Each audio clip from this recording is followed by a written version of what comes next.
বয়লারে feed water treatment কেন গুরুত্বপূর্ণ?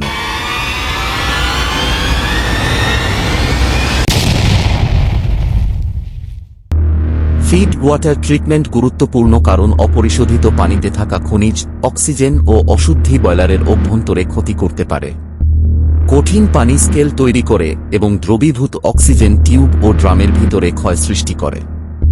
এই দুই অবস্থায় তাপ পরিবহন কমিয়ে দেয় এবং জ্বালানির ব্যবহার বাড়ায়। অতিরিক্ত ক্ষয়ের ফলে ধাতব অংশ দুর্বল হয়ে লিকেজও হতে পারে। পানি বয়লারে প্রবেশের আগে ক্ষতিকর উপাদান অপসারণ করাই ওয়াটার ট্রিটমেন্টের মূল উদ্দেশ্য। ইন্সপেক্টররা এই প্রশ্নের মাধ্যমে পানির মান ও বয়লার নিরাপত্তার সম্পর্কে অপারেটরের ধারণা যাচাই করেন।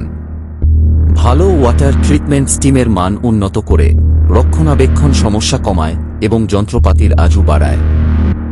Please like, share and comment the video.